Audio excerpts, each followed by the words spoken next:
Hide, man. Yeah, so it's for YouTube. You go to Facebook. Oh, Is that gonna do? oh yeah, you put that right in the way. Is it right in the way? Yeah. All right, hold on. If it's still in the way. Yeah, yeah. This is,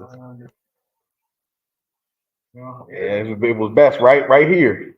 okay. Oh, and this is a shorter cord too, huh? Shorter, yeah.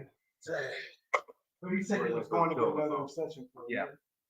He found one that's just found a power strip that's just long enough.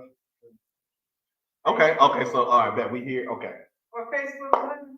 Yes, it's on Facebook. If you go to Northwest Austin Council page or my page, it's there.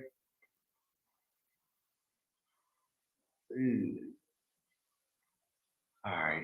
Oh, and again, there are some housekeeping back there if you guys, what I'm saying, want to partake at all. It's working. Tap it again. I just seen the one. Yeah, it's on. Go ahead and give it a test. Oh, yo. See it down. Is the power on for this one? Right here. It'll light up. Yo. That's working. No light. You want that? Yo.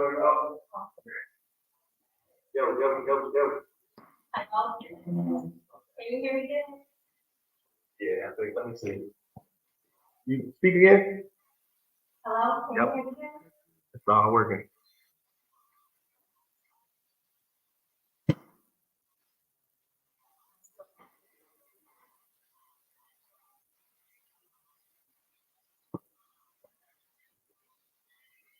Okay. I'm good. How are you? Whoop. I was gonna step off. Oh. Yeah, that cable's a little short. Yeah. It's easy that way.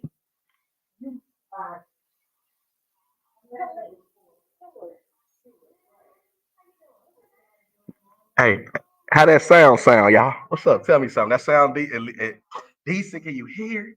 Can you hear me?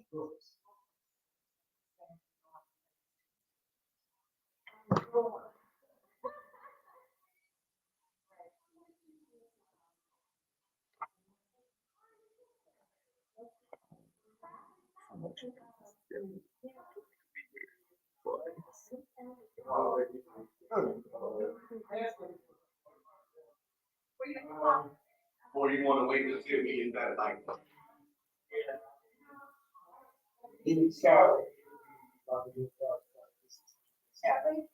Well, I know he just went right. He went right down on.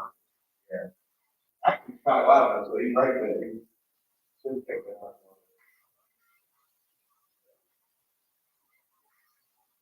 Okay.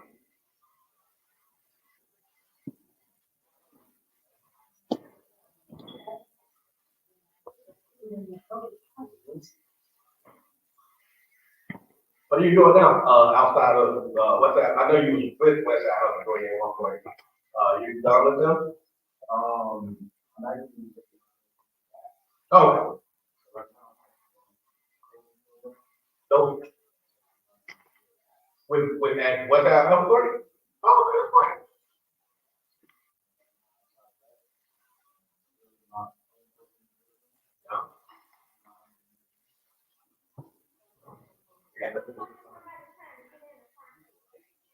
Yeah, the door. Probably. So.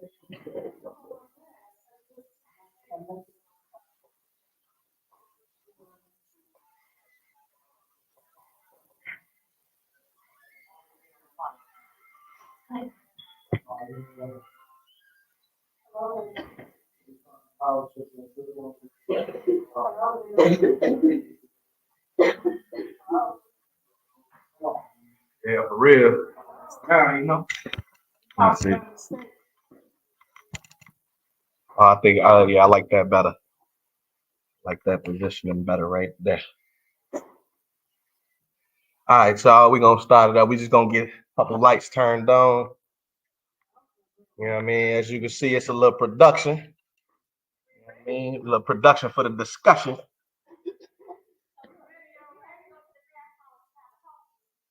Oh man, y'all want you want to go? You probably want. I don't know if you want to do that now or not. I don't know.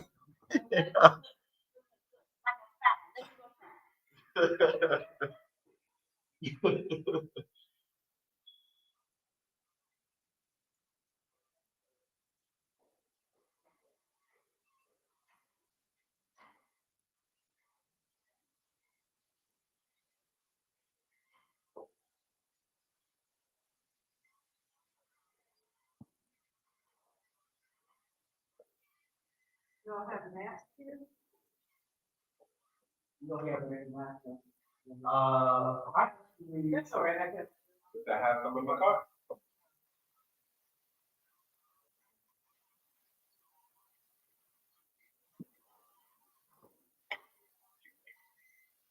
You want to plug this one in? Oh, that was. Oh, okay. Oh, that was actually. Yeah. The other one. Hey, Tay. Yes, sir. Yeah, y'all. Woo-hoo! Yeah, okay. We got no dark spots. It's a whole production for the discussion. Listen, we ain't playing. Oh no, I mean, you know what I mean? Listen, this is it. This is so important. This is so important.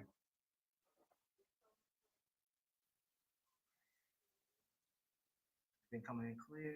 Let's make sure we ain't working too much. Oh no, absolutely, man. It's all for the cause, man. At the very least, working.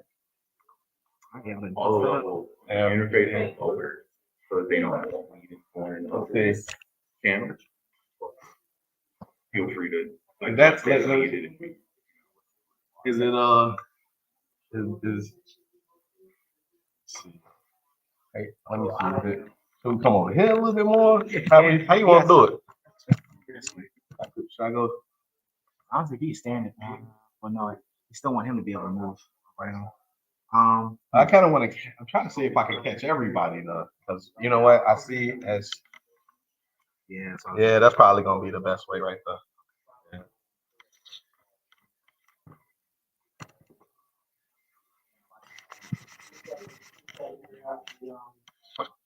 Let me know when I'm in your frame, when you can see me.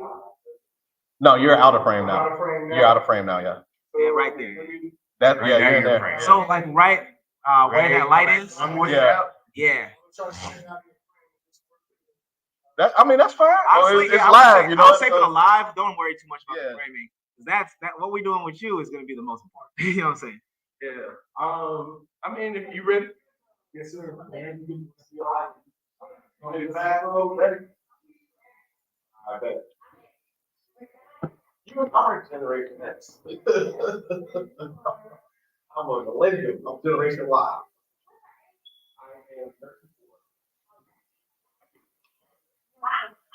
I'm 43. Okay. Yeah, you are. You kind of right there on the. You right on line.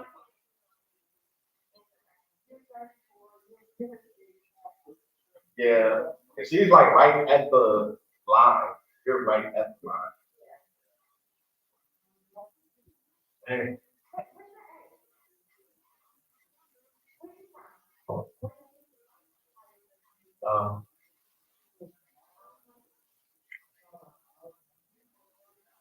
Gonna go good. Still getting set up. Oh, Still okay, getting set up. cool. All right, you know when you're ready, then we gonna go. Sure. Is that Mooney? What's up, Mooney? Yeah.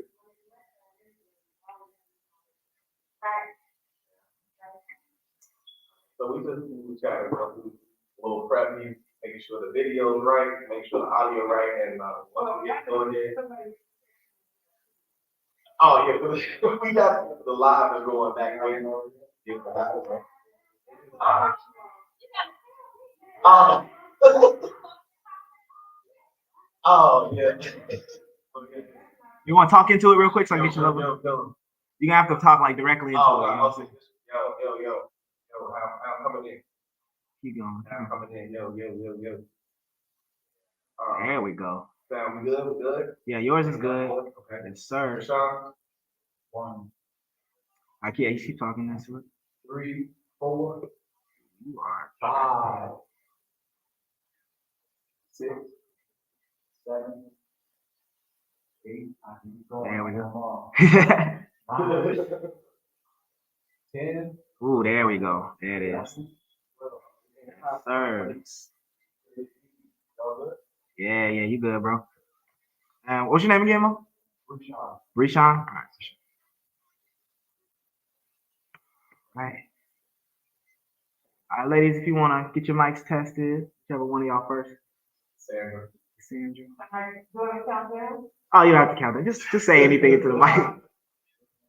Good evening. Yeah, keep going.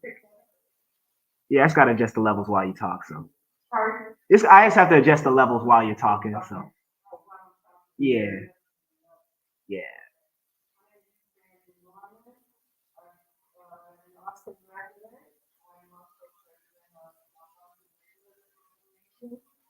And I've lived in Austin, over 30 years.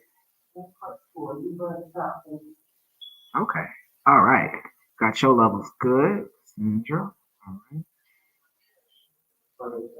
And last but not least, Kelly, you get to speak.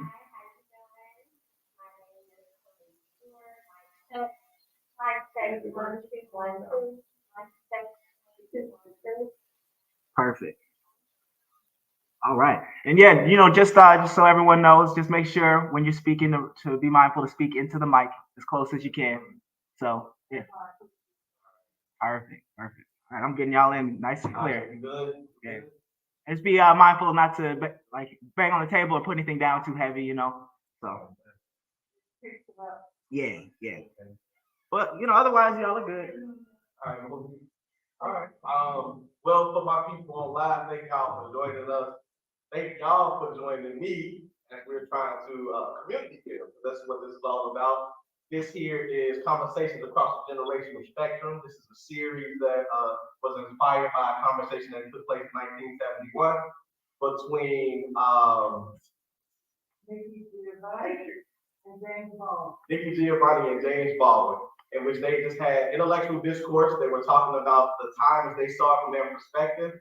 And I thought, how cool would it be to have that same concept here in the Austin community? Because we are a community of people that have a lot of intellect, and I think it needs to be shown. And so here's our opportunity to have true conversation across the generational spectrum with respect, with intelligence, and with the integrity needed to build the community. So I'm so happy to get started. But I'm gonna go around the table and let the generation introduce themselves, starting with your name as well as your generation. Just not talk. He gonna be moving.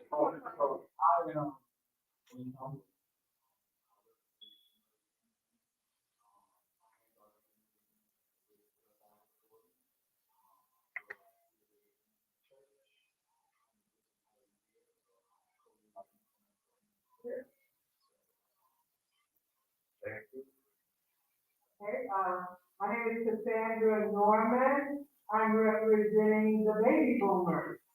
And, I am an Austin resident, as I said earlier.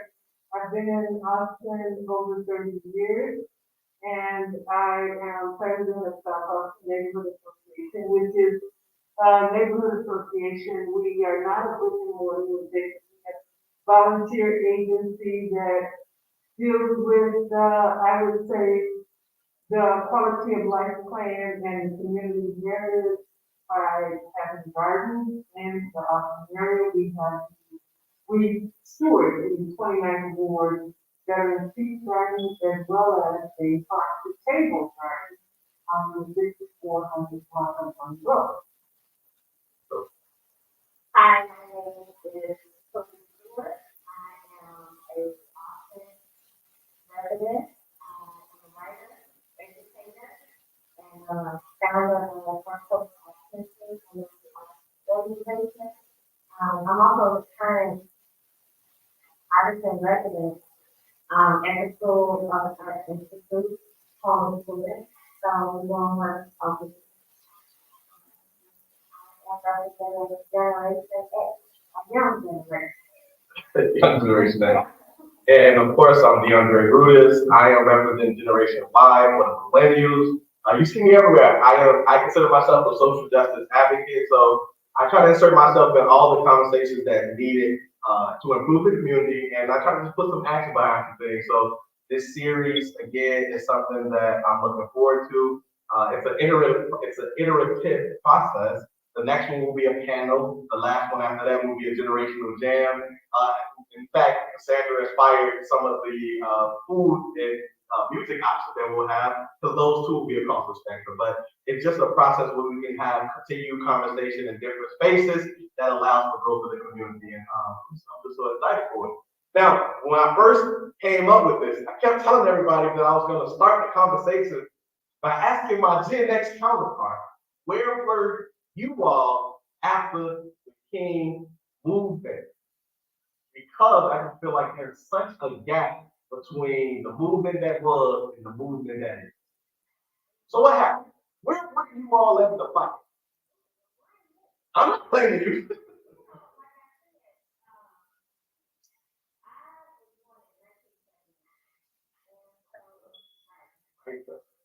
Right there on, and when I think about going back in time and thinking about this, of course I'm thinking about the landscape of the Western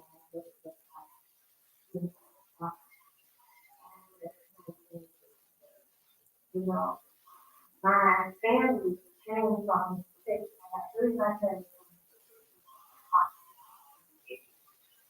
Migrated to London. Right? My mother and father have been awesome since 1980. And when I told my father that I wanted to buy a house in the same neighborhood that grew in, he said, "Why do you want to do it?" And I think about the way the people of my generation, when we think about the Great Migration and the whole literacy, and when you think about the way that it crashed, I can imagine my grandparents coming to this country that they were one of all this stuff, and this crap, and just like a lot of other families, my family was devastated. And so when we have there was a generation point, I'm often keeping in my mind the fact that we were told to leave people. We were told to do that this setback and never place that was going to get us that people that want here. So following that sensibility and that kind of thought, I think that, we just taught to leave. But we watched it grow.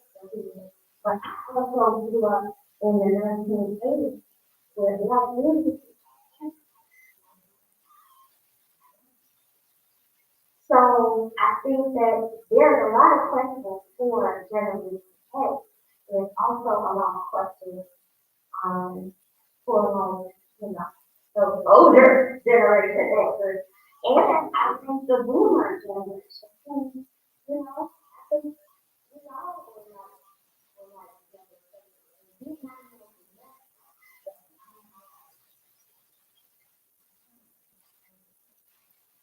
Wow. So you're putting the boomers out there. What period, what happened between, say, like 1968 when the King Jack, or you said late 60s, middle 60s? I mean, there was a fast transaction when 63, when John F. Kennedy was president. when Martin Luther King got killed. Mhm, That was like 68. mhm. So in the 60s, a lot happened. There was the civil rights movement, of which I was a teenager then, like young. But I watched the devastation of the West Side being burned down. I watched the marches, and I was also around for the growth in Longview, that's where I grew up. I watched the growth of families that were happy, successful, working hard. I watched the made in America products being made here in America, and some of our ancestors working at those factories that are no longer there. So the boomers were around for a lot of transition and change. So the things that I think the boomers were marking and seeing during that era, it's like deja vu. We're right back to it.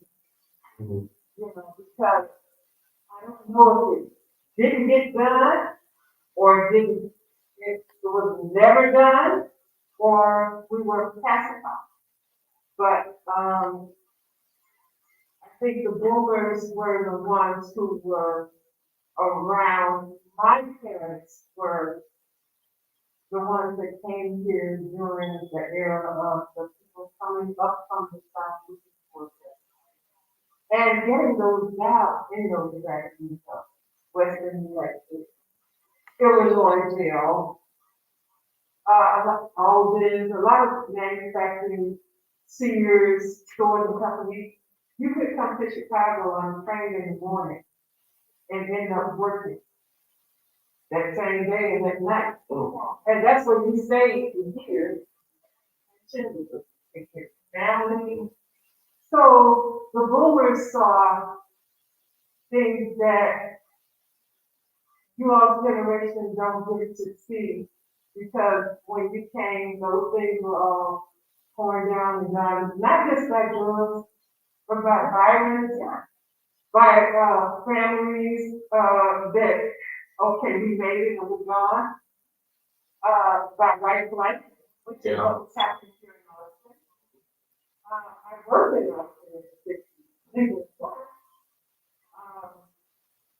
I remember a time when flights did not go past. What? Mm. There, they didn't go past. So we just kept edging our way in, and that's when the like I think began to gradually come about, and they sold their houses. I think the riot of the 60s is actually what precipitated a lot of the white flight. The schools I went to were mixed on the west side, but then you look up and all you see is all black neighborhood, all black schools, all black neighborhood. So that's where I was in the 60s, and that's what the social economics was. That is the time when we were, it was fun. Drugs weren't so prevalent. Of course they always did, but they weren't always so common and easy to obtain, and drug addicts weren't known. It was a lot of things that were hidden, but it wasn't so prevalent and so out there that you. I want to go back to this piece about the all black everything, though. All black school, all black neighborhood, stores, and the whole. Yeah. So what happened to that? How did that become?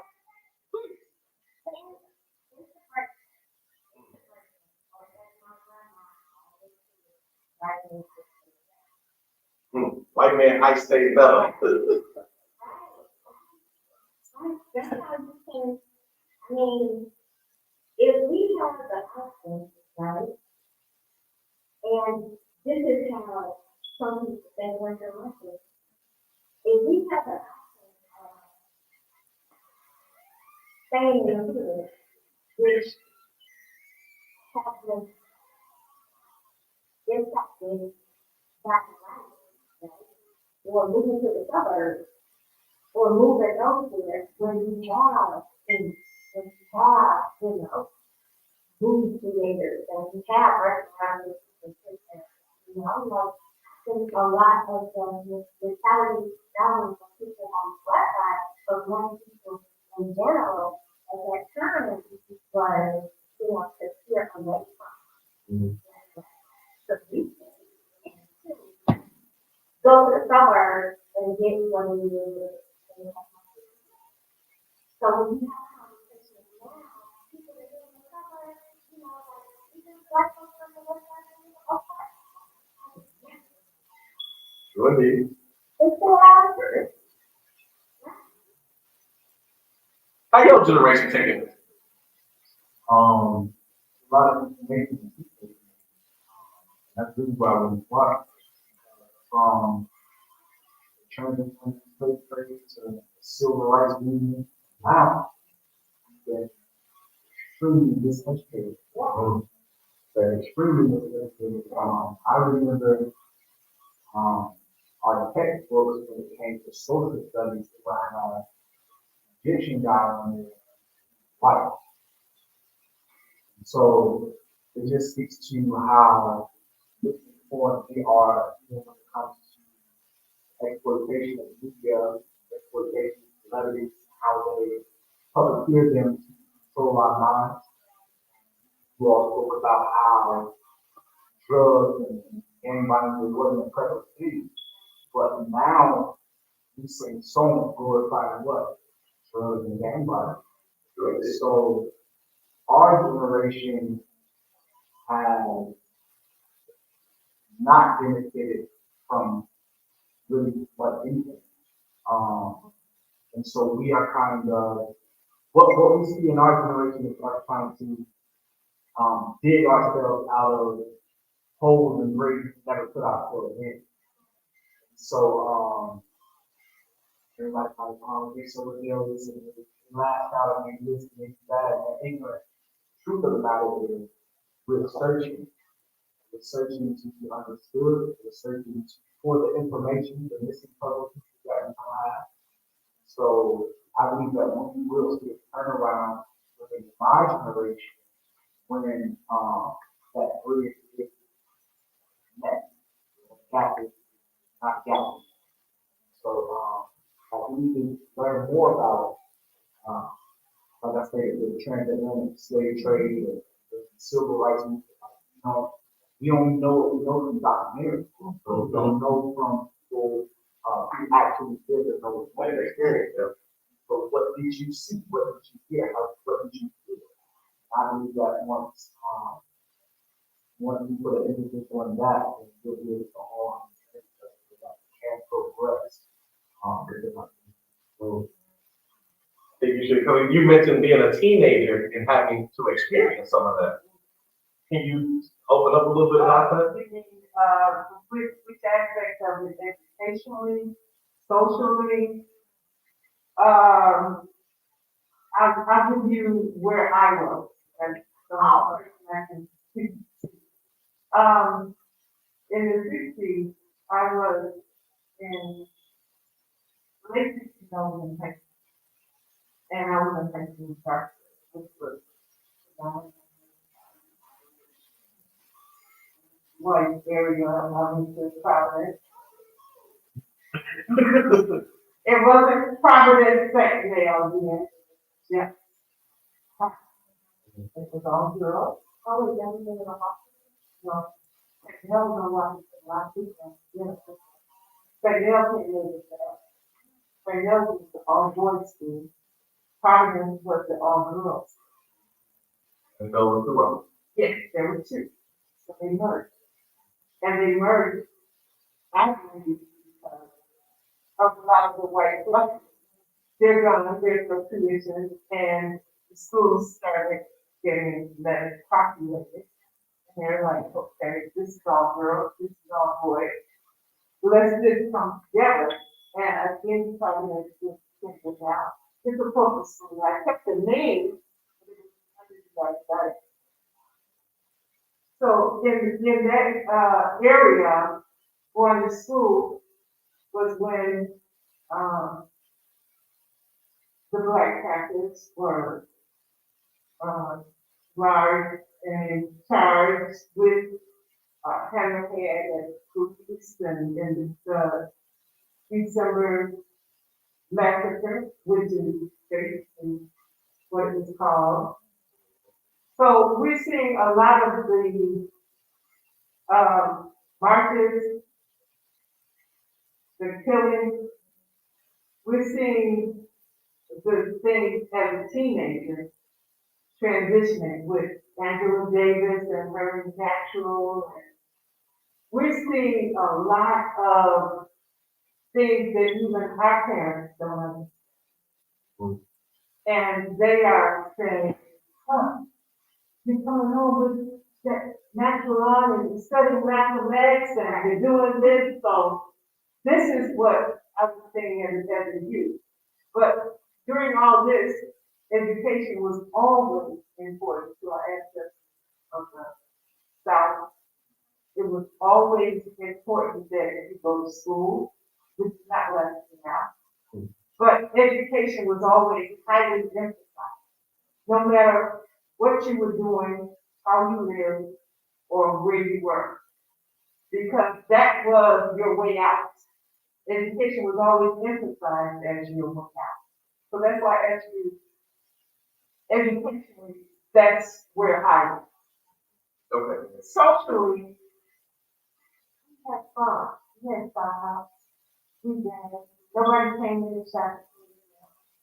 It was a lot of, it was, pregnancy.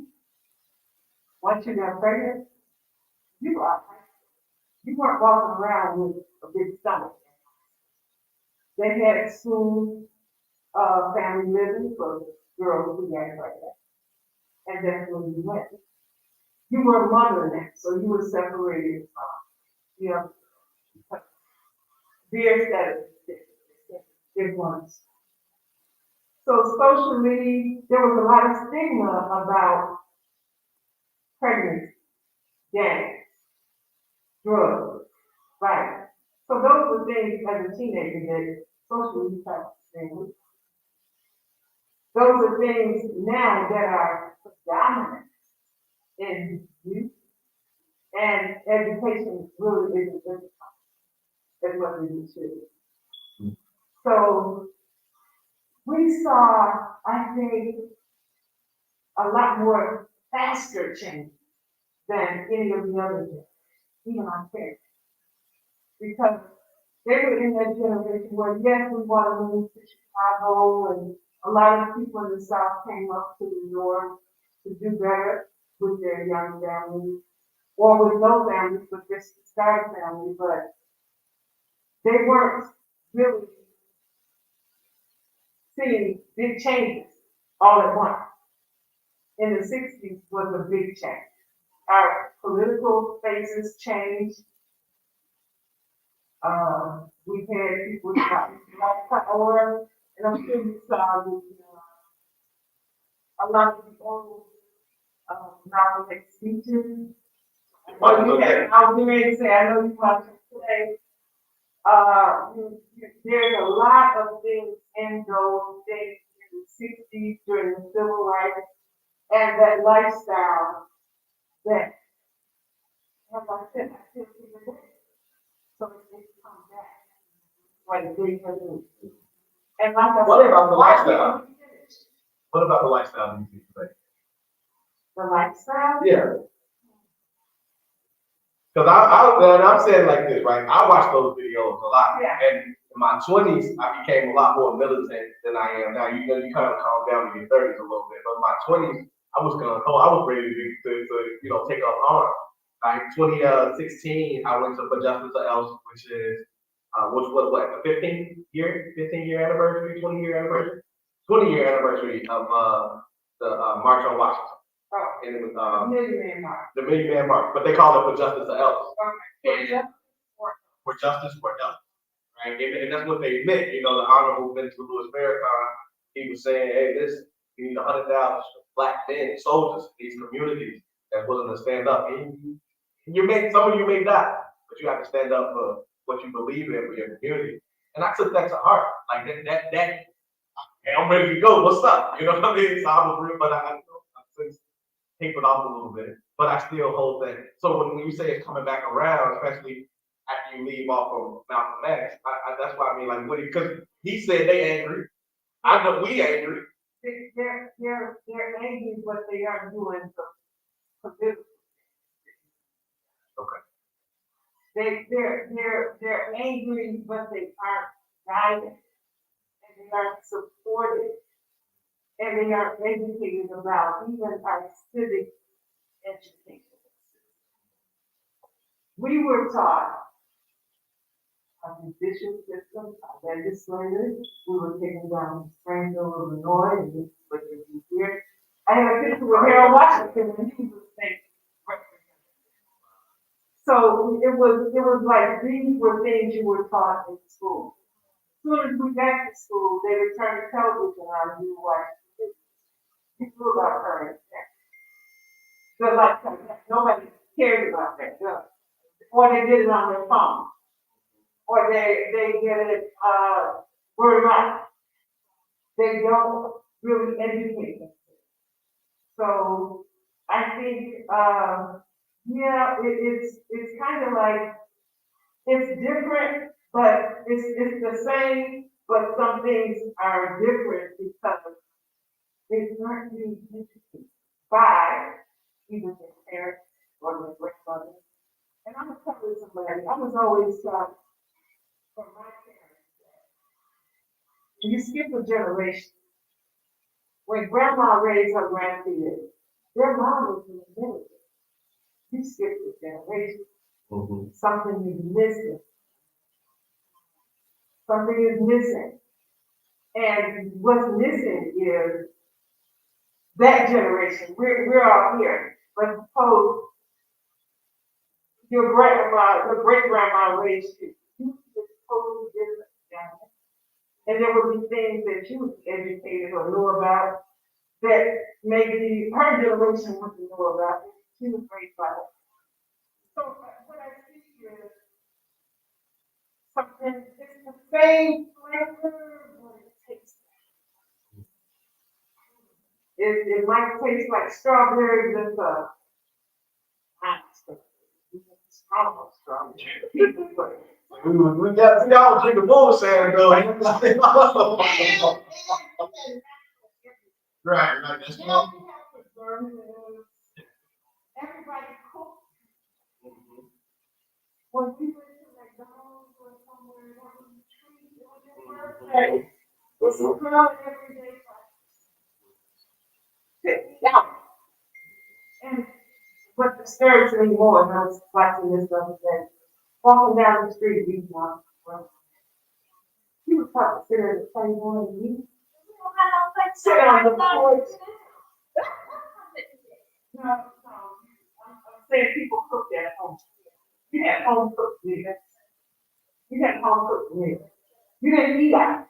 Or when you ate out, you brought your food home, or you weren't really, you were in a restaurant. Parents worked hard to earn enough money to take their family out to dinner. Not for them to go out to dinner. To teach you etiquette, to teach you place settings and how to behave. There were charm schools. There were charm schools that taught you etiquette in society. That's why when I see people now, it probably as a baby going on like, what's wrong with they haven't been. Yeah.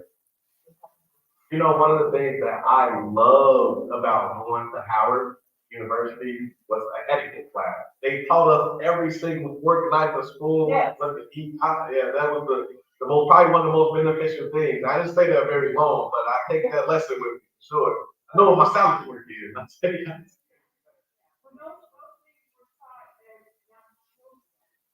And young children, if you didn't get it at school, you got it at home, but it was time. So those are some of the social functions that I think are missing. And those things are missing because they haven't been taught. And a lot of times I have to say, because they really don't know anything. Sure. No, they don't know anything. What do you think, Ms.? Listen, In society today, just in overall in general, from your perspective? I think, and outside support. Right?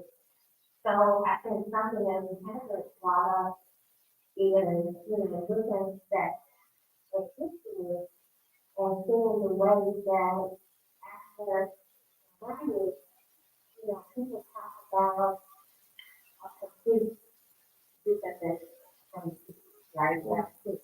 People talk about, they're not doing honest, to do it, right? They're very assholes to it. So I think, even if you are a small business owner, you have so many vacant storefronts that people are going to use them to store, like vacant, abandoned. If you're a small business owner, you don't even have access to what is open or what is possible. I think, thinking about central release when that grocery store closed. What was it? Portland, grocery. That's prime business. That's a corner location. I found it. There's so much diversity. That place has been vacant for how many years? So I think that there are many things that a younger generation can resource and want to study and really find the kind of house that's already, we need, we need, we need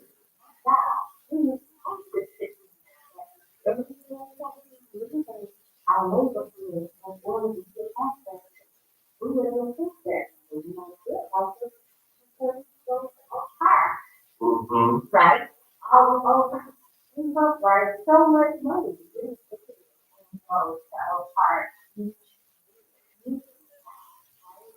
So I think that it's a mix of things that we do outside of, the tunnel.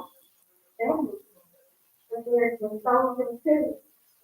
And you see that you don't know, right? You don't know. I think young people don't even have access to local restaurants where they can cook them. It's so later to me. It's so later. So you don't have everything, so you see that too. Yeah.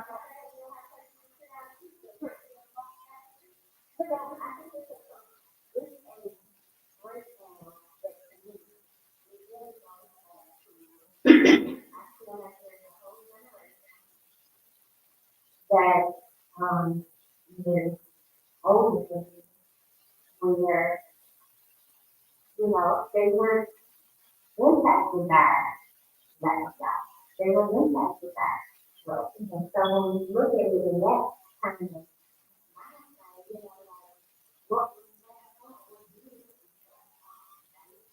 what was your I think about the some learn there, my father led a Hawthorne State University. They came out to see it and then why that's not you know what I'm saying? But I think that yeah, you know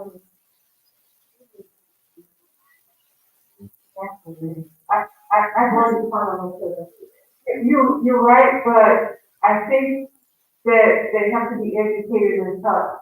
How do we obtain those funds? They're there. They have to be taught politically, civically, how to obtain those funds. When you talk about restaurants and garbage cans, there's a lot of things you didn't have back there.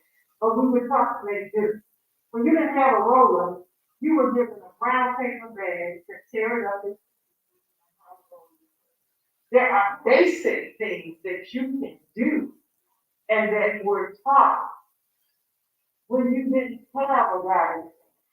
You didn't need to go to a restaurant to learn. You didn't have to have, we weren't even allowed in some restaurants, for blacks only, for whites only, was the sign on the door that I saw a lot traveling in the South. When we went to the South, my parents would put it in the shit, we would keep it in the white fingers and last years, and last out, my grandmother was very ill, died, every weekend. And on the dirt road, we're driving south because we knew we could. You want to ride it? It was for white only. Or you didn't want to be harassed. And we have carry-on toilet paper in the car. You get out, turn it on the side of the road, and you get back in the car, you rest, and you took enough passengers so that they could have. You didn't stop. That's what the map was about. What was it called? The green book. The green book. The green book was created then so that you would know where you could stop. So you didn't always have to have a place, a restaurant to learn there. You didn't have to have a garbage stand because you knew we burned garbage. We burned garbage back there. They talk about recycling. We were trying to recycle and make compost. Or they want to make compost. She made compost for her vegetable garden. We knew you were taught, which they are here now. You were taught how to survive with nothing. And Or how to make do with what you had to survive. And yet not so young. Right? You used to luxury. Well, you gotta have a kid. Not that they want that.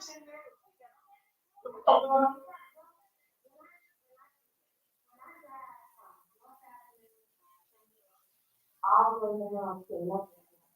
I want to pour I want to see people talking for love. They want nothing. Put classy bags on pictures to put that trust. I see what making. But we should no longer believe it. We should have those things that other people in other neighborhoods. And the question is, why don't we have that? When we don't have certain things, it could be okay? When people, like every time I put gas in my car, having to drive to the south side to access something, having to drive the old car to access something, that creates a certain kind of mindset. So we deserve all of these things. We didn't do anything wrong, so we left. So we don't have these things because we left, so that's what I feel. So to me, it doesn't matter what you do. No.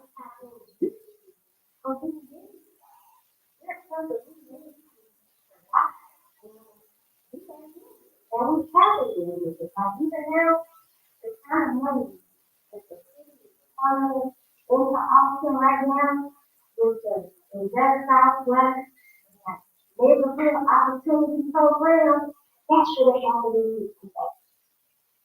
That's what they have to do. That's a different thing. All cities. Yeah,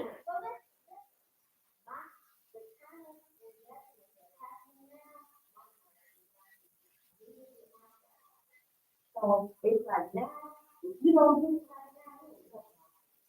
it Well, our generation is very tired of surviving, right? We're trying to figure out how to thrive. yeah, We utilize TikTok. And how do we get out of this one day? About 6 months. Trying to figure out how do we provide the hard time, how we take care of mom and dad, pay it forward. So our frustration is how do we get past just surviving. Even when you go to church, the message is praise God for you surviving. Yeah. Even in church, we're trying to figure out how we gonna praise, when we gonna praise God with big money.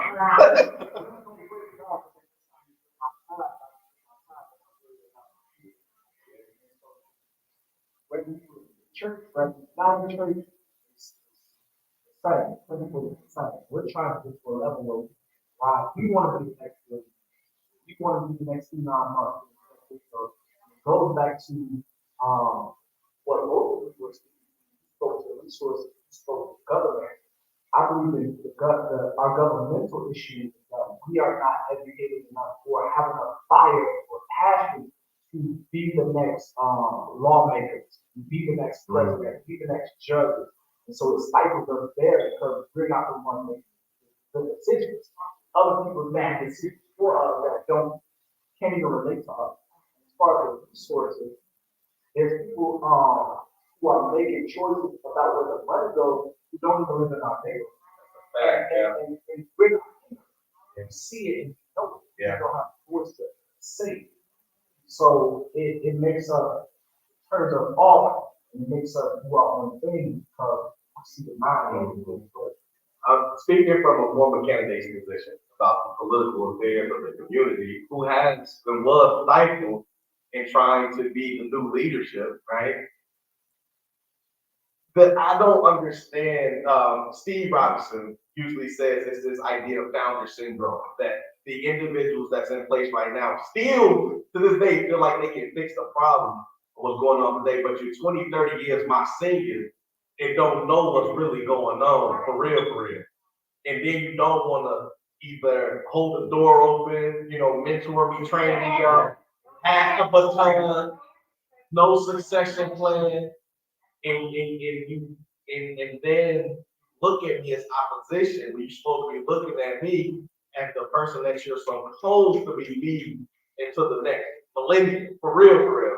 And so now it's being this dynamic where it's almost like we're fighting with one another. I'm trying to get you up out of there, and you saying, no, I'm not going without that fight. Like, why are we fighting though? Allow me with my youth and my legs to be the energy that propels whatever message that you need to get across. So please just get out the way so I can help. You know what I mean?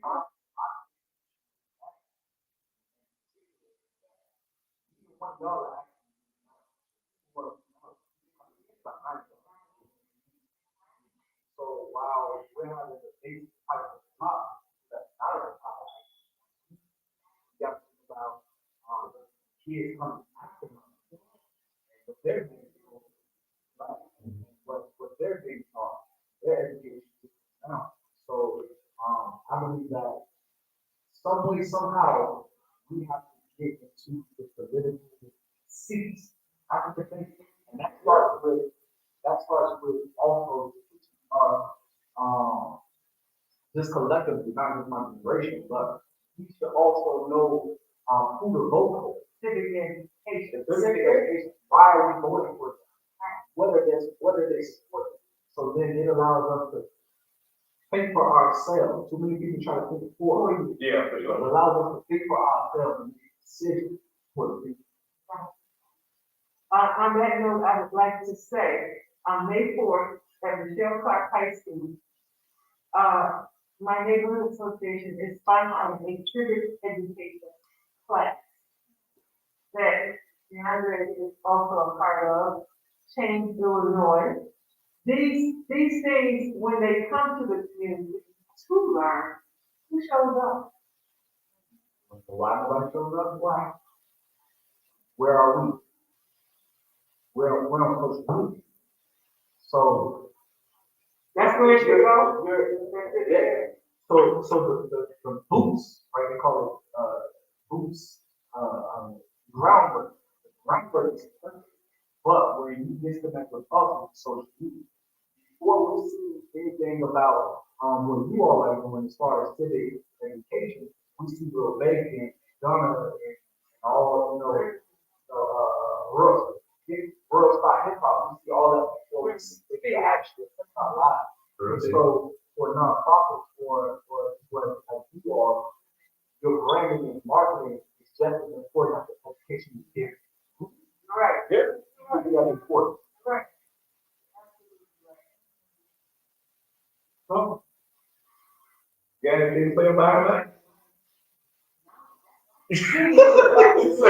No,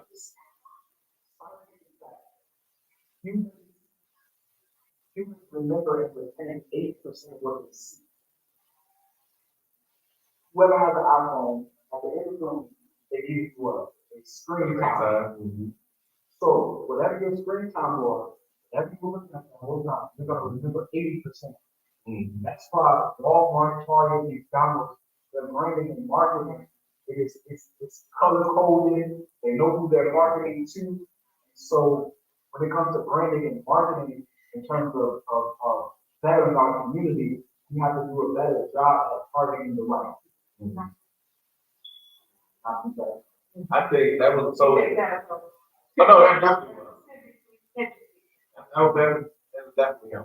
One of the things that I've been trying to work on, I know you mentioned starting a business, and I've been in the process of starting a business. One that actually, hopefully, will affect non-for-profits in the way that it needs to be in terms of organizational development, because non-for-profits are businesses, but we don't run them like businesses. Right? Non-for-profit is just a tax status. But the issue to me continues to be the lack of marketing and branding, right? And I say that all the time because why do people aren't showing up? Like, it should take a few dollars and put it aside for the marketing element. And don't take that much to run ads, to put together a quick little video. We got a marketing manager over here, you know what I mean? Like, we listen, we got shows, we trying to put ads together and everything as it relates to really helping the community get themselves out in a different, show themselves a different light. And that is this big disconnect, even between my generation right now. And because I have my brothers my same age, hey man, y'all gonna vote for X, Y, and Z. Man, they let somebody come to my door while I'm playing PlayStation. they get out on me. I would never put that. They're like, we need to see people like us that is running. I was like, well, how do you do that? They put it on social media. Show me on social media that you just like me, and you'll get my vote. You know? So yeah. And the same thing with these organizations, why we continue to not reach people, because we're not taking an extra step, whether it is in the marketing or the branding or the advertising that the lack of that we don't do, you know what I mean?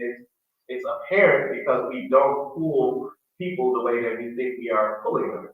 Yeah, the boots on the ground work, and I'm a boots on the ground guy. I'm 10 toes down. I love stomping the streets.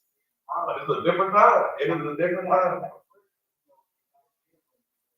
Nobody cheat. Yeah. Right. Virus. But now it's like, right, COVID-19 put everybody back in the house. So, if you want to start a business, you want to profit work, whatever you're doing, with great tools. Everybody is on their phone, on their laptop. You can go on a train, go downtown, you know, everybody with their head down on this. So when it comes to but it's psychological, somehow. Whatever you download, one you buy it. Like said, as a man thinking in his heart, so is he. So whatever you consume, you will become. Whatever you put inside of you, you're going to regurgitate. Right? It talks about fruit, right? It talks about like an apple tree. An apple tree can't produce an orange. Orange tree can't produce an apple. And so whatever you consume on a day-to-day basis, you're going to get that out. And so if we want to reach our communities, we have to keep the truth and knowledge and wisdom that help them make the right decision. Why being from this generation is that, like, I remember being in grade school and they're actually doing a like computer class and they do so I'm free the internet, and so coming of age during the time period where well now everything is you know, like it's like, oh, like this is like I had the thing so I did take phone, right? And you put the phone on, right?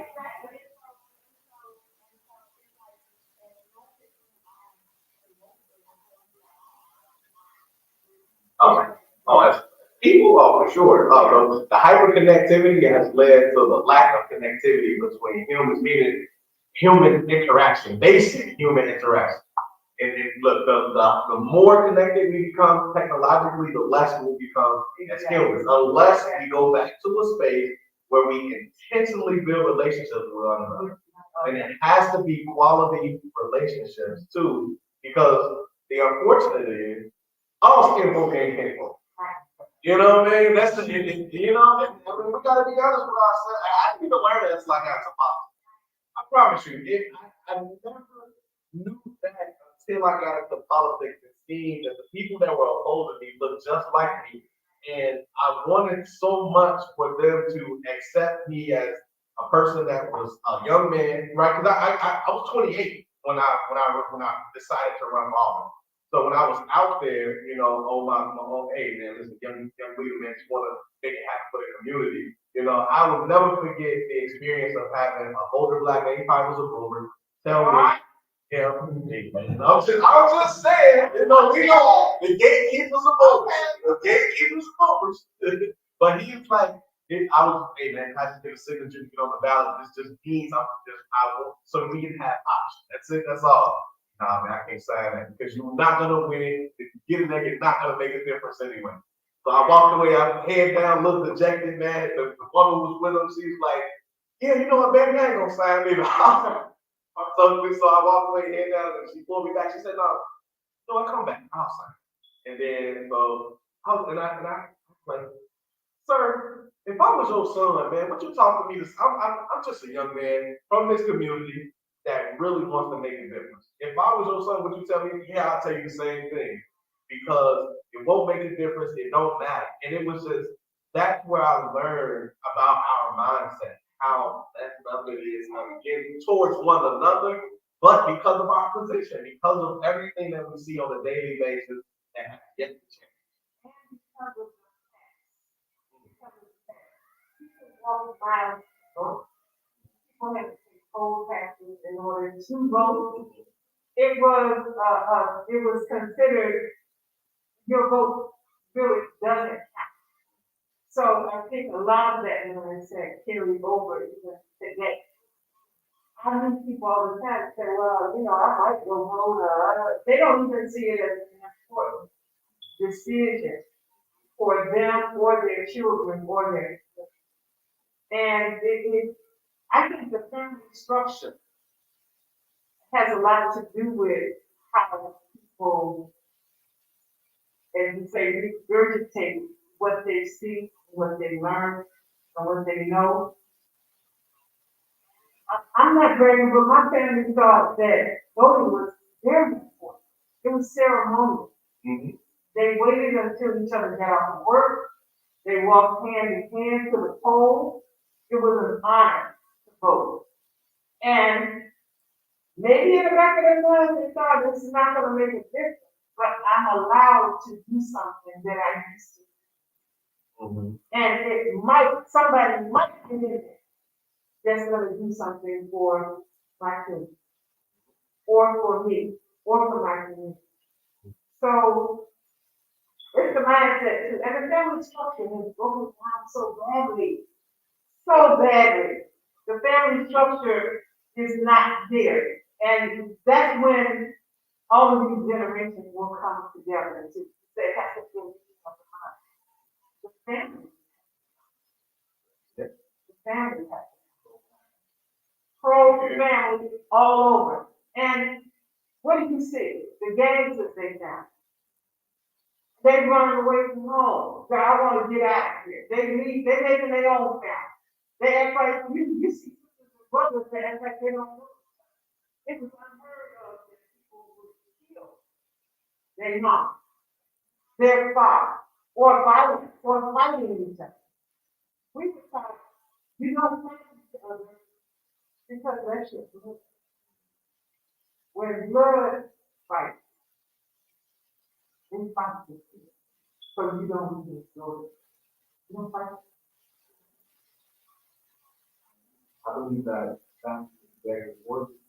Now that we know why our tax today, but I believe that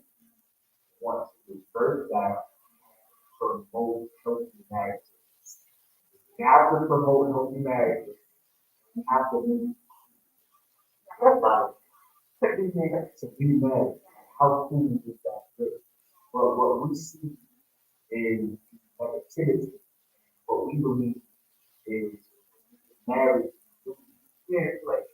Right. So the truth is, our generation. Do you feel that it's a injured, so not feel like. Feel like what you married?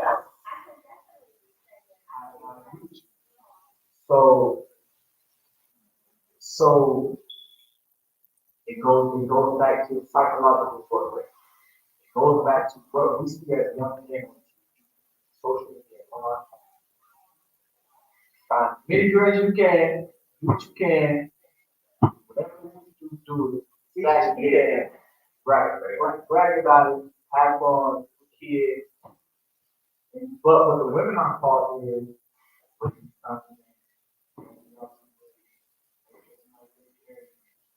Wait, hold on. Hello? What are you talking right now?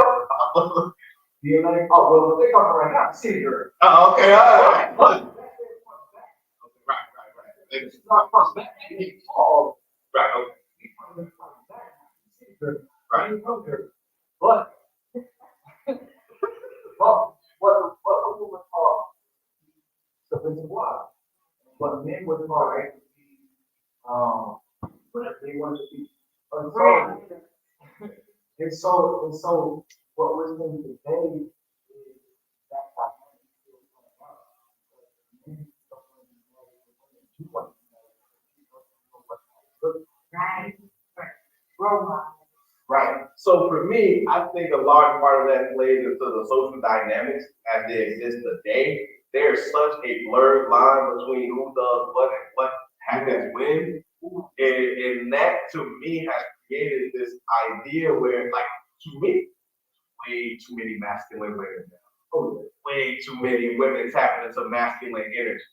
You know what I mean? And I know some masculine women that when in the presence of a masculine man, well, then their feminine energy comes out and it flows. No, that's not it, because there's too many women that stay in the masculine mode. And it's like you don't have to do that. I think that is a mechanism because they had to be that way. But you don't have to do that.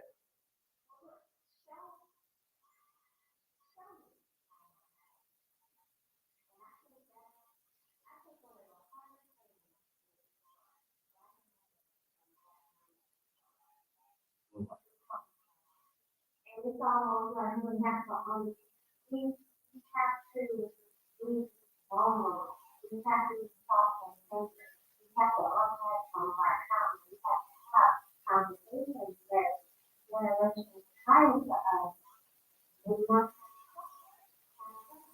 So we're saying that now, what used to be, that ain't working. And I'm speaking from someone, my parents are still here. My grandparents were there.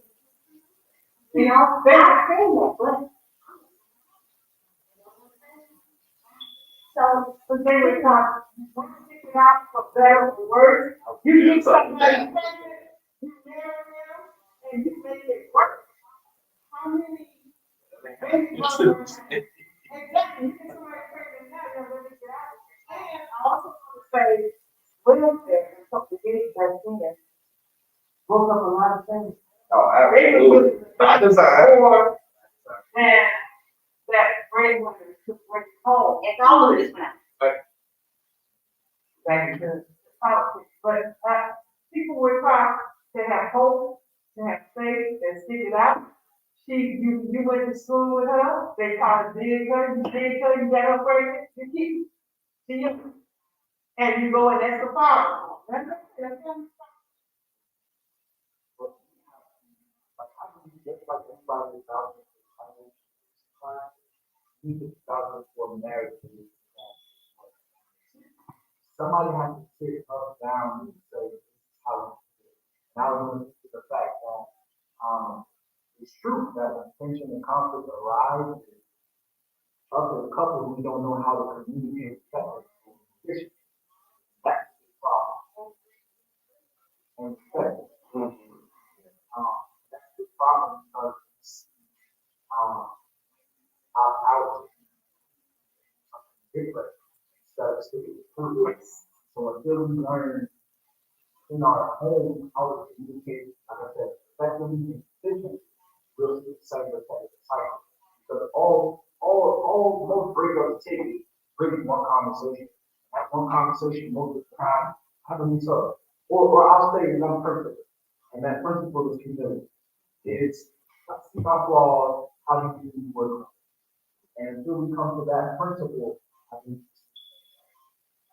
So you mentioned earlier about the traumas that we've experienced, and I recognize that those manifest themselves in our relationships today, right? Which is why I'm happy about being a millennial because I believe we are the ones that made it cool for therapy, right? Because when you talk about the relationships, we don't go seek for therapy for relationships. Speaking from a person who has seen multiple therapists in order to figure out different aspects of my life. From how can I make friends? Why is it difficult for me to make friends? Why do I treat women this way? Or what is it about growing up the way I did and how I view my mom? And I had to learn that, and that mattered in order to create a healthier version of myself. And I'm happy that millennials we're the group that explores that because we make it cool to see therapy. Hey man, I go to my therapist and we put it out there.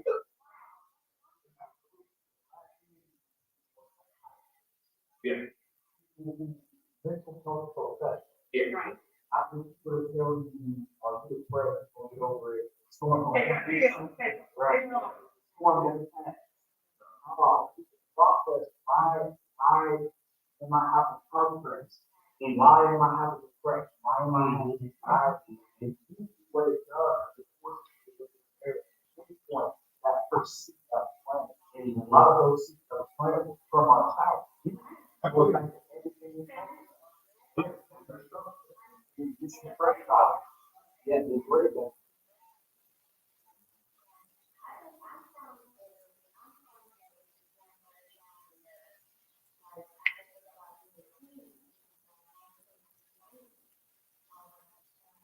And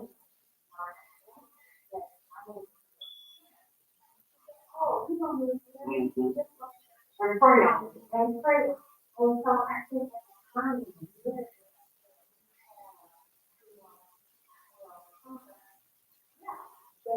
That's what the teacher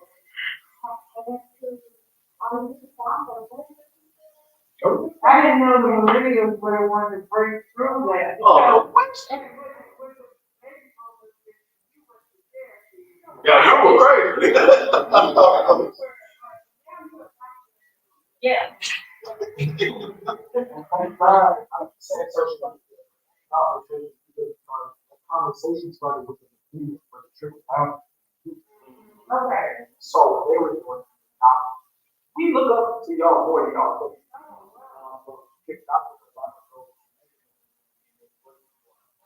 think.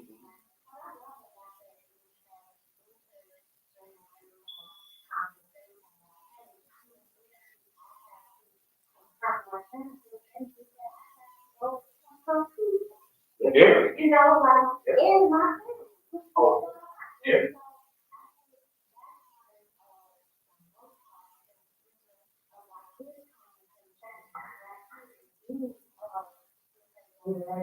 Right.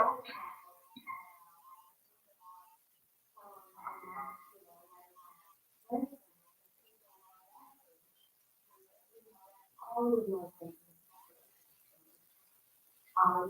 so people,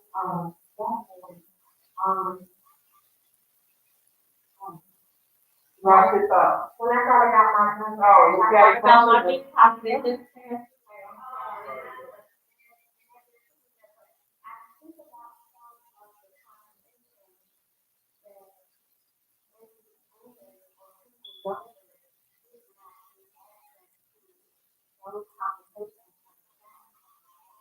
Yeah. We thought that was.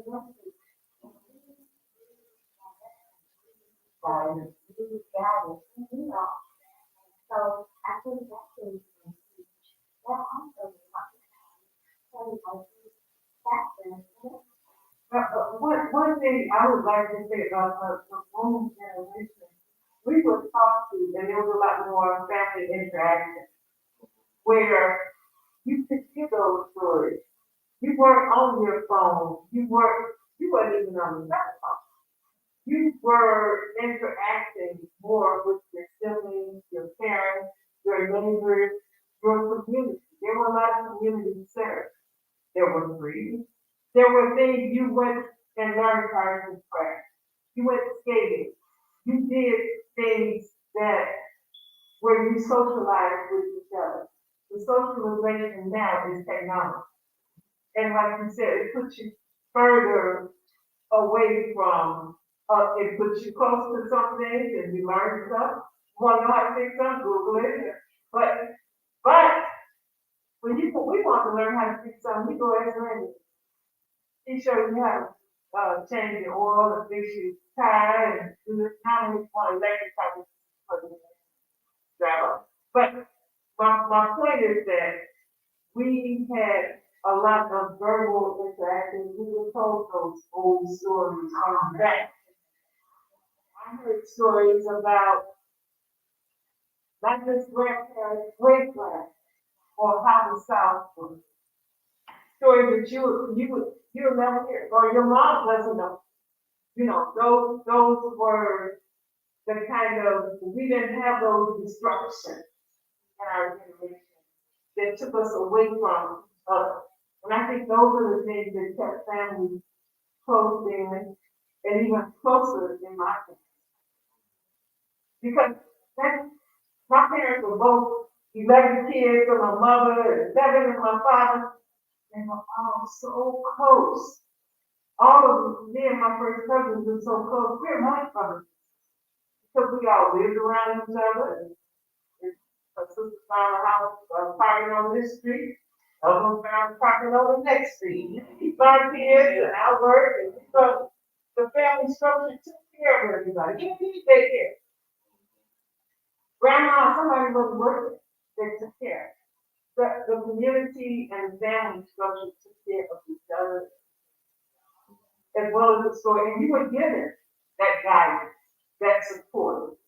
You get the crying baby, come here, what's wrong? They're gonna talk to you like that. I'll say,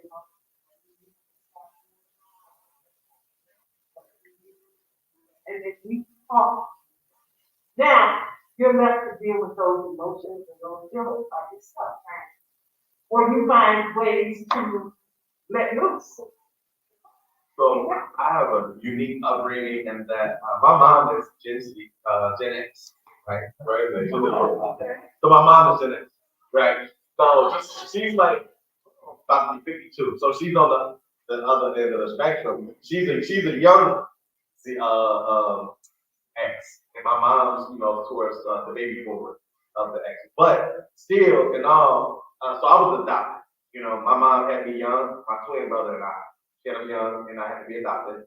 But I was raised by a baby boomer, and so I experienced life from her and seeing and witnessing her do a lot of things that no male in the home, renovating her whole home, she did it. She drove cab for a living, you know what I mean?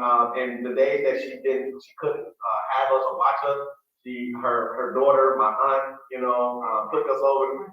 I would not I wouldn't have went to Howard, I'll tell you that, if my aunt wouldn't have had my twin brother and I making sure we were writing our in cursive and our ABC before we even played, so they really set a good foundation for us, and I'm always happy that that adoption went the way it did, because my mom was totally different, and so when I say like, where you guys at, and going back to making voting like a traditional thing, ceremonial thing, like that stuff missed me when I came in with my mom. There's no knock on her, but that's much what she was on though. That wasn't her thing. You know what I mean? And so I'm privileged to have two very different perspectives and growing up in two very different ways. And so I witnessed both what good family structures like that. So, but I say that to say that it makes me rounded, but it makes me appreciate the baby boomer generation because I witnessed a woman do all of those things, you know. And then from my mom's perspective, I appreciate her because my mom made it tough though. You know what I mean? My mom was different. You know what I mean? 'Cause she had a background, you know, and you know, she was in the streets and stuff like that. For real. Go play, get out, go get man, yeah. So we definitely had a whole lot of people. Yeah, right. And our grandmother did. Her daughter did. My mom's yeah. Well, the grandmas today, I don't know, man. They 40 though. They younger than him. So, 39, man. This grandma, ooh, they still hanging out with me.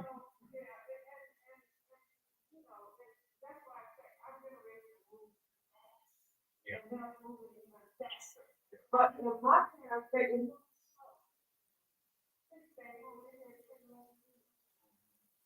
so it was through a slower process. And like I said, we were so even in my generation, everybody was, if you were in school, somebody called, and they called me, and then he was short off the top.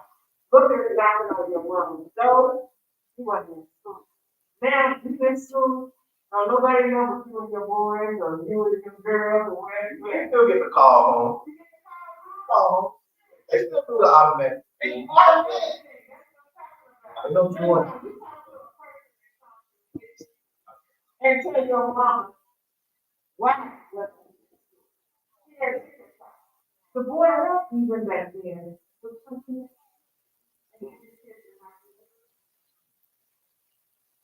So it was a lot of support, and then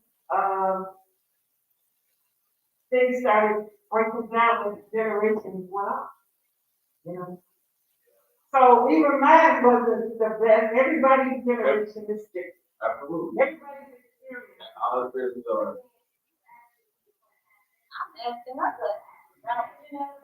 Oh,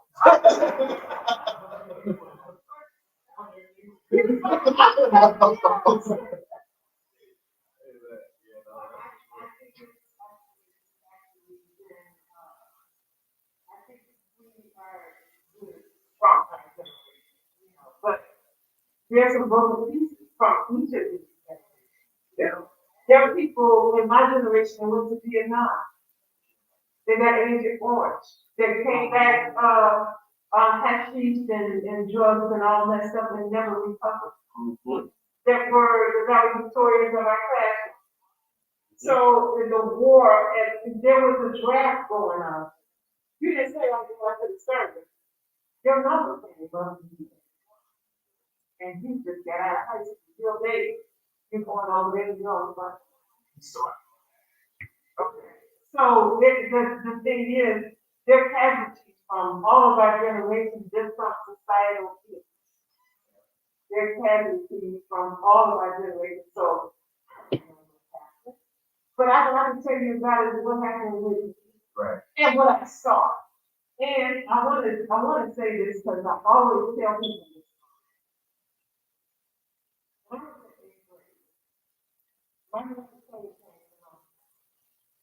And he came to my bill, my classmate, got the check, father. So Martin Luther King was living at the house. And we would definitely go home from us. And you went back to school. Mm-hmm. So she said, oh,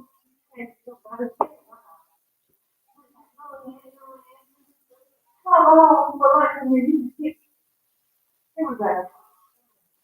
So, when I tell people that, you know, he was like, he's a legend now, but he was out here he was around, and it wasn't like he had bodyguards or somebody was trying to show him he was a celebrity. Now everybody's a celebrity.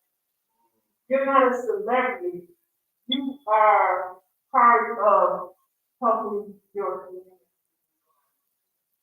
and part of the political process to teach your people how to get the And that's what he was doing, but at that age, you know, he really didn't understand that. He just was about, oh, he's come here to march and get some people together to do this about the housing and, but at that age, you know, he was support. So we went on. But, that's all, I just wanted to say, because every time I see Jane, she's like, Sandra, tell me, what are you doing? Man, that's beautiful though. So for my question, what I'm hearing, what we know, she was Martin, how they name are synonymous now with legendary status. First, so my question to every leader, when you step up to take on that role, something gotta change. I'm gonna do whatever I can to make that change. We need leaders, that's what I'm saying. And everybody's passing the blame, everybody's passing the responsibility. Nobody's stepping up and saying, I'm the leader, follow me. Well, they're saying that, but they aren't doing it. They're saying that you hear it all the time. They're trying to elect. Right. Mm-hmm. Okay. They just hear it because they know it. Well, that's what he was saying, you know, they did. That's what he was saying earlier. So, you know, yeah, we have some legends, you know, maybe they ain't born yet, or maybe they're here and they're children. But the other thing is this, I think it was the year 2011, there were more babies born, like around. So those are going to be the ones who are, maybe they don't know this, for us. If they were born in 2011, they never have. So treat the 11-year-olds nice, because maybe they ain't gonna do that either.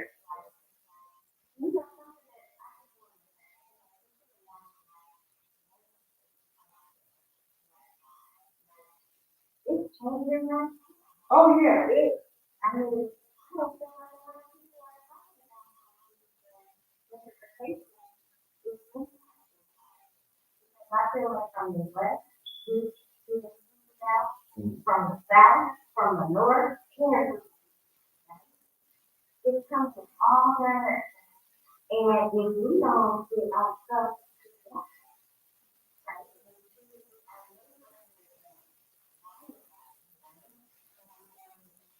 and I think everybody just wants small guys. If you don't do it together, Wait till they were cut.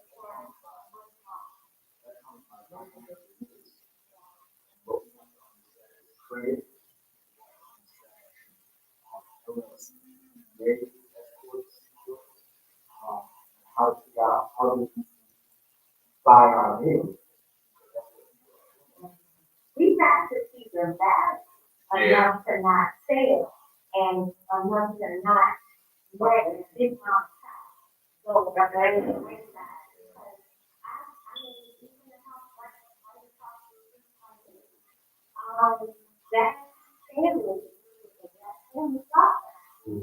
And then there's a family that is not a black family who's together. And so, I mean, I think it's happening on every block. It's quite so and we need to have a Well, I was just in the conversation or in a meeting a week ago, so ago, with an individual who she's a Puerto Rican woman, so she can, you know, move between both the communities. And she said flat out that, you know, the Latinx community is telling her, no, but they're telling her they strategically picked our community because we don't know what we have. You know, and so what I wanted to say was, which part comes first? The development of this land that we have that's already been here, that we've had since, what, 68, 60, 70? Or do we develop the people? And I guess this is a question that Crystal Garden had posted up in the office. You know what I mean? And I think this is relevant for the conversation now because you have the environment, all of this that we see now, which people in our community don't value because they don't see the value in it. Or do we go and develop the people to try to get them to see the value? You know, we're trying to work.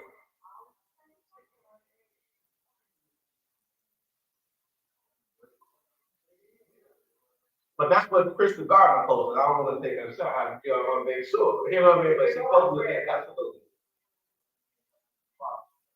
Right. This environment will be. If I had to answer that, my answer is,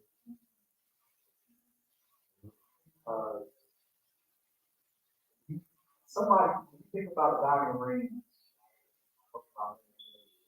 when there you go. When you think about diamond rings, that first started on that. Somebody looked at that rock and said, I can turn that into diamond. And so I say that for the being that up here, we'll be able to see what's not seen. We'll be able to see deeper that this community is not a wasteland, it's our community. This community is not disastrous, but they're gold here, they're gems here, they're diamonds here. And I believe that once we tap into another revelation, we'll be able to see what opportunity, then we'll be able to invest properly. Okay, now let's build what we can solve. Let's build what we can manage. Build what we can solve. So it goes back to, and I don't want to be the difference. I'm not religious. I'm talking about being operating in a supermarket, operating from the spectrum of health. No matter what you believe in, not my job to convince nobody. The truth is that there's honestly nothing. That's how we get Wi-Fi, and that's how in the summer you get a cool breeze. Can't not there's honestly no. Once we tap it, it's better. Look, I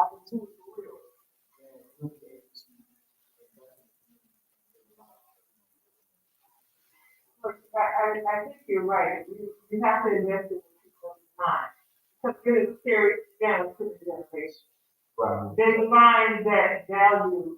It was extremely hard for me to sell the property that my parents. Very first. Because I know what it is now. I know how hard they were to get that. And it was, you know, it's like I held on for as long as I could. But I knew what that meant because it was in my dimes and dollars and nickels and took for them to put together how many jobs and how it worked. And what my mother did, wash it and cook it and doing stuff to get that. And so you have to invest in the mind of back to family structure. Then it goes. This is how many people still living in their great grandma's house or a house that their mom built? I mean, that their great grandfather built. But how many?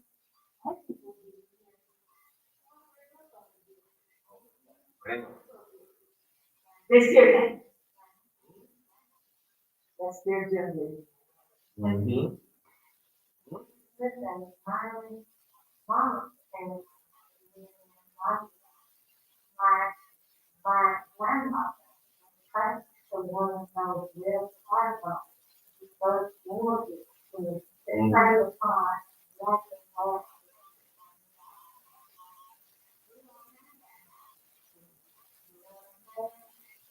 That's what her home is, you know, so that's the place that they, well, that's the place that I went to when I was first born. Even my father's house in my mom. We call, we were the six last years, father went to that $30,000 property on Mason. When we lived in two overlong pool run. to visit, like, they chose to stay there. Right there and visit. And I'm thinking now, well, let's really call fire. I'm going to do that. You know,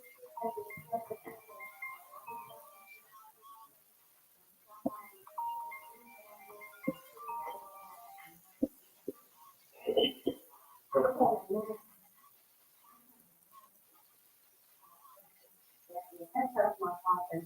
He had a heart attack, you know. So it's like so many, I think, you know, like some of us have this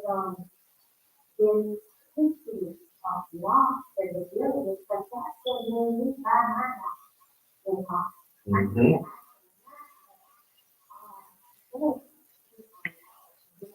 Or my house is a 2 minutes. I think living in that, you know, like fixing up this whole house, and you are up. You know, I think, you know, just like living in that way, and I am so testimony to the same time in my ancestors. Wow, great perspective. So you pass that on to your website. Well, the pride taking my parents' building is that they didn't lose it. And gave it somewhere else for me and my siblings.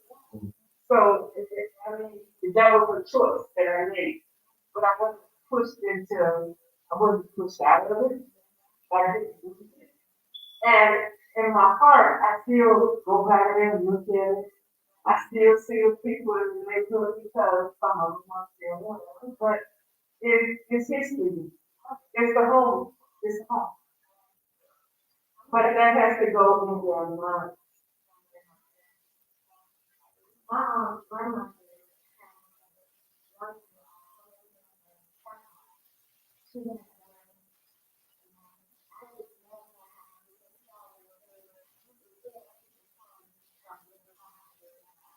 wow.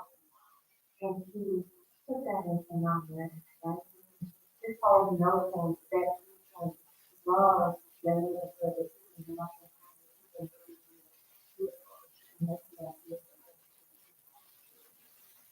so, and like we here. Well, that means that people have to feel included. Some sort of education. We're not right. But, you know, let's take the problem. They don't walk on my way. People never walk on the right straight. Oh, you said not walk on the right straight. You learn that. You don't walk on the right straight. Now, you have to turn your around and put your straight. They're walk right out. There's no respect. Don't hold up to respect for a lot of things, you know. But I'm gonna say we were made to respect. Yeah. We were made to. So I don't know where those things start falling off at, but it happened and we had to bring it back on. And how do you do that? Right, no? I believe that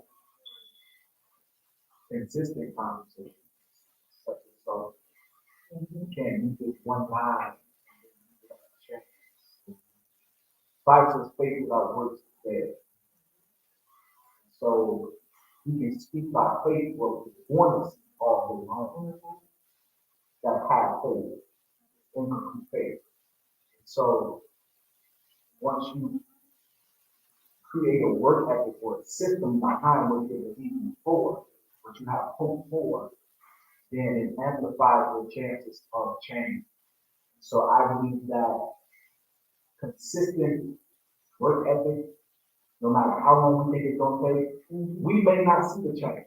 Can't even see the change. But generations later, it will cause a ripple effect that somebody else can see the change. So it has that's about us. Once we develop a efficient work ethic and hold each other accountable, start this. And it starts also with getting into politics, starts also with increasing the hope of the community, starts also with creating conversation and say, this is what we want to see, let's get together and make it happen. So it's community. Yeah.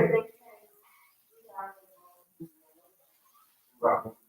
I was gonna say, I was gonna say, for me, I believe that politically and economically, we have to insert ourselves into the conversation the right way. And because we have hyperconnectivity, especially economically, it's so much more easier to do so today than it was. And so you could create a living, with this, and everybody got one of these, you know what I mean? So that part, I feel, but protecting it, you got S corp, C corp, DBA, LLC, understanding how to create, real revenue, how to protect yourself and your asset matters too. But then with that civic engagement, political piece, I think that is very important too, because it's the legislation, it's policy that governs life. We have to put people in these positions and then understand what they want to write when they get in there. Because every single level of government, those individuals are supposed to write a piece of paper, on a piece of paper that dictates what we get out of life, right? So if it's an alderman, it's an ordinance. If it's a state rep or state senator, it's a bill. If it's your congressman, it's a bill, and we continue to fall short because we put people in places that don't have plans. That's what's going on these papers. We say too often, get it right, except when it comes to politics. That's why. The education of civics comes first, then the engagement. Yeah, I agree. That, and like I said, even purposeful conversation, as you mentioned, this is not only to build relationships. This is also to heighten the understanding that intellect can be shared amongst people, and to raise the understanding that our community is an intellectual community, and we just don't put it out as much as it needs to be. That's why we recorded this, because this is gonna go out. This is people and whoever's watching this, be able to understand this is what we have. This is what our community is made of. So that's what I'm at. What's your position? What do you think? Bring in the generation together.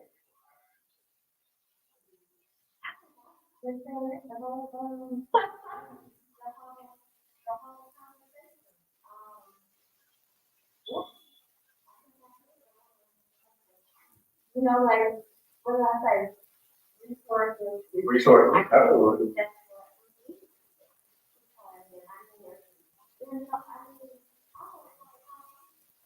I want a salad. That's why I'm so big. I want a salad.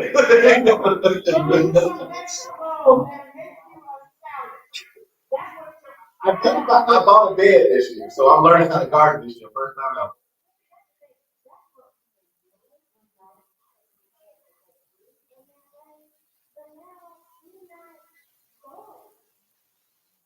But we are. Fried chicken. But we are.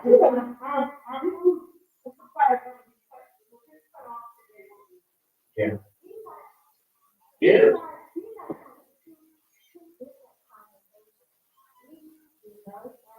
But we deserve space in there and something. That's true.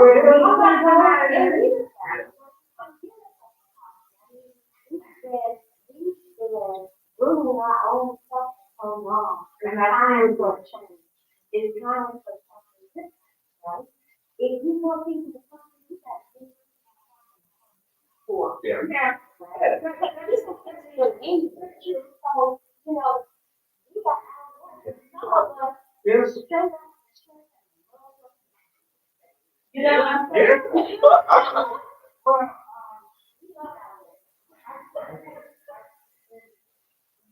But,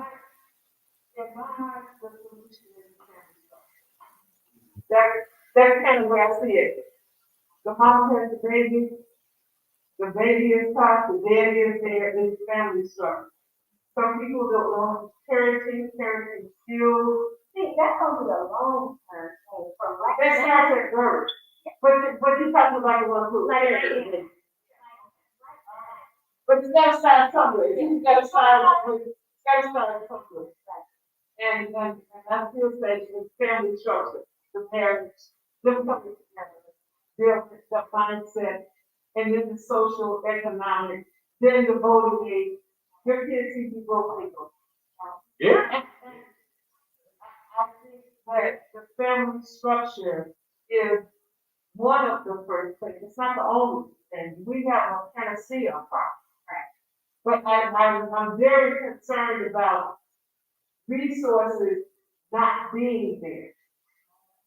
I'm very concerned about, we don't have gas, we don't have lights, we don't have food. What do we do? There are a lot of people in some generations that wouldn't know what to do and would be totally discombobulated not to have those resources. And they would be basic things that could be solved if they were solved, if they were guided. But they weren't out. I was talking, all the people candles around, all the people book of that. Nobody use matches, no wall, they use cigarette lights. You gotta have lights, you don't want cigarette lights. I think the point is that something, so now we know that, your generation, this is happening. And we know that something is Right. we all come together. There's something. You see, I know that, they got my phone on the table, because it ain't important. Right? So, here's something we want to say now. It's like, it's almost like, sometimes I think, school is doing much, but it's still a lot of. It's not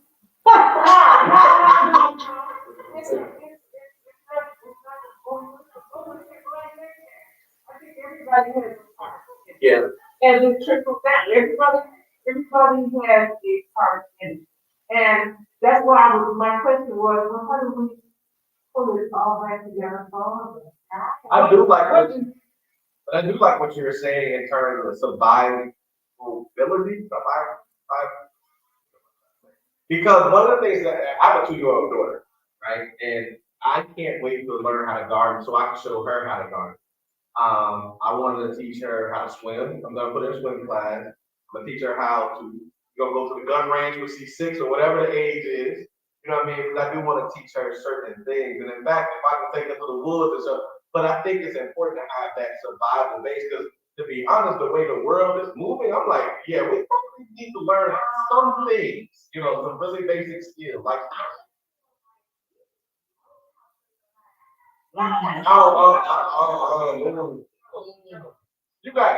listen, you got some grown folks here that don't know if the sun rises from east, set, and west now.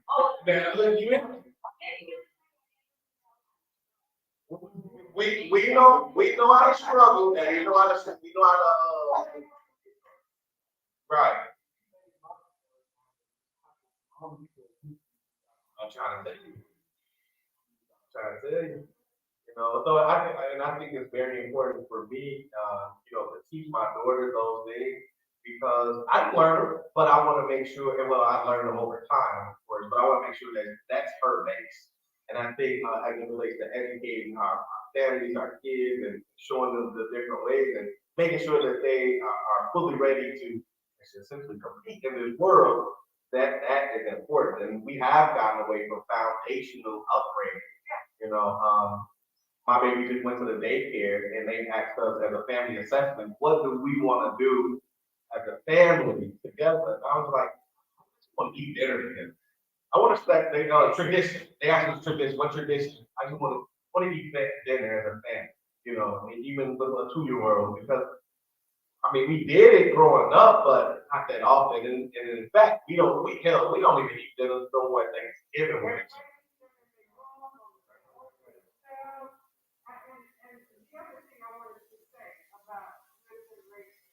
When I go to buy something, say you want to talk about it, the register has to tell them how much change to give it back. And if I say it's not gonna work, they get stuck. Right. they are totally messed up. In my generation, the registered, some of my first job was cashier in the phone. You had to learn how to count. They use, well, they use calculators, they use phones, but they are figuring it out with technology because they are using it. You don't use it, you Come up with like a educational system. as options. They can help. Yeah. It's just what the, not how it. Mhm. Very different. Mhm. We call it dumb or smart by the level of our memorization. Mhm. No, No. they bring up, Right, yeah. memorize what they taught us. So that's what a pastor says, really. That's what a pastor is. But notice, say you fail your test, you don't even go back into the questions you just learned. Mhm. So it was just, Never you just scrap what you did not know, and let's keep moving on. Yeah, so they teach us what's the thing, not critical, how to think. Yeah. And that's why we are the way we are. So then, yeah. Yeah.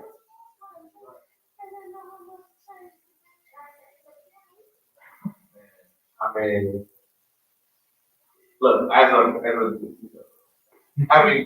taught for a while in the high school setting, man, it's rough. No baby, they have it bad. There's some miseducation of the people, although. Yeah, yeah. But I will say this, so I am of the mindset that it is not the school's responsibility to teach the child, it's ours. The school should be a bit of a reinforcement, Yeah. you know what I mean? And that means that families have to pay more attention.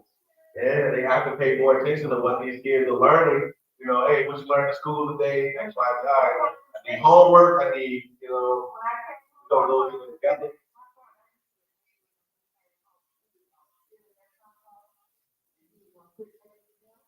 Hmm.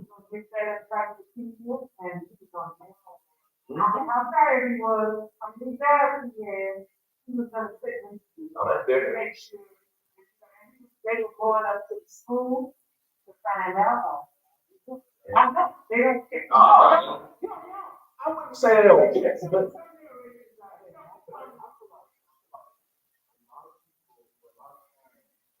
Do care to a certain extent. I believe that coming back to the family dynamic, we see so many single parent homes where this parent to work, this parent has to work all day, and they're in the factory. They're in the factory. And they're spending on the feet all day, they're moving all day, so by the time they're home, they're exhausted. So the kid goes to school, kids out there after school program, come back to exhausted parents. They don't have to interview, teach, train. So it's just a repetitive cycle of go to sleep on time, it's all over again. Back to this. Well, listen, as a parent of a 22-year-old and a 14-year-old, I was coming for that. It's set up so that it was not real. the worst thing that they could have ever created. It's crazy. Nope. You have to go through days in order to see an answer. For real. We use all those sticks. Yeah.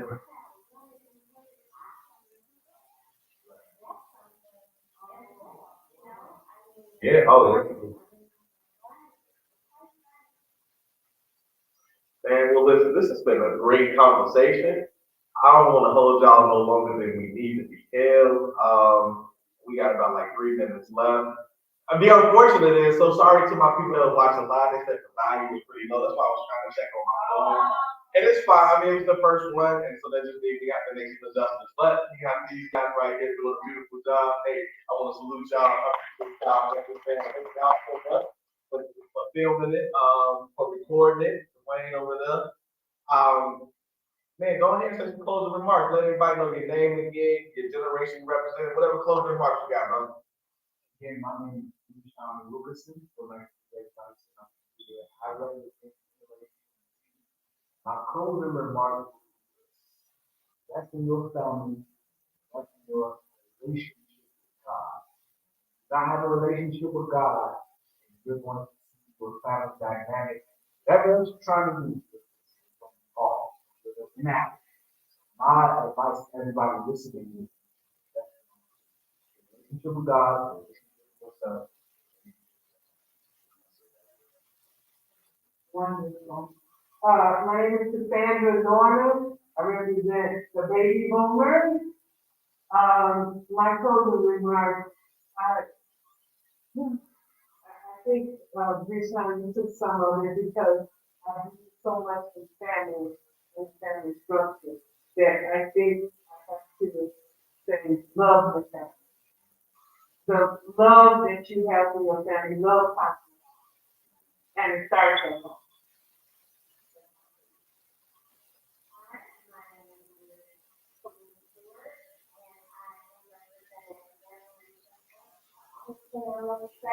And don't fail to You hear them. Generational wealth. DeAndre Rudis, I represent the Millennium Generation Y. And I just want to close by saying thank y'all for joining me for this discussion. Again, this is something that I saw because in one of the awesome groups, there was a lot of contention between the different generations. And I always, like I say, Black History Month, go back towards this conversation that Nick Giovanni and James Baldwin had. And it always inspired me to want to be able to have conversations like that in our community. When I saw the back and forth on some of these groups, I'm like, yeah, it's that time. So just thank y'all for being available to sit down and have conversation, open honest dialogue. That's truly refreshing and needed for the community so that we can community build. And it's gonna take all of us together. And so that's my closing remark, and I look forward to the next one. So thank you all. Appreciate y'all. Thank you. All right, thank you. All right. Great. Thank you so much. Oh, wait. Everything I want to talk about, guys. Oh, man. Everything. Nobody go to the next one. I think it's gonna be. Oh my God, this is gonna be my next. Panel discussion. Congratulations. Got fun. So much to do, so right on par. Yes. Let me save this. I'm save it now. I'm gonna say right now. I'll say that more times. I was trying to figure out some ways I wanted to I was trying to figure out the ideal way to do it. Initially, I wanted to try to do something up there and then have us have certain speaks in the crowd, but with the setup, we need to like this, but we'll figure that part out. This is just the first one. Okay.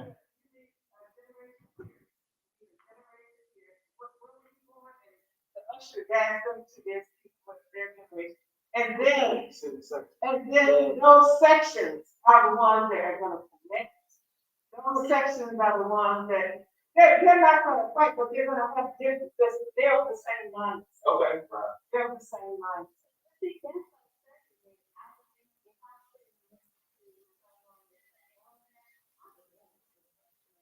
Yeah, exactly. It still would be in the same room. So, it still would be next to with you on the outside. Yeah. But That's the original way. Yeah, we have some, yeah. Right, with the panel forum discussion thing, kind of that one. This one was just a legit family. Person. Yeah, for sure, because it matters what it depends on the spectrum that you're on too. Because again, she's a young ex, but Steve Robinson, who's toward the baby boomer side of X, yeah, his whole is totally different, totally different. Yeah. So in mine, like I said, I'm kind of in the middle. But if you had a younger millennial, they would have a whole different mindset. I feel closer. Again, raised by a baby boomer, I have a little bit more of a sturdier mindset there. And then I have my mom and yeah. those dynamics of the family also dictate how you think or how you feel or what you. No, absolutely. Great song. Oh, so yeah, if you guys live there still, like I say, the housekeeping, I mean, you know, so if you want to partake. I enjoy talking to you guys. Great. That was fire. I was like, I gotta be quiet. I'm like, Yeah. Ah, man. Oh, I like, we're gonna have to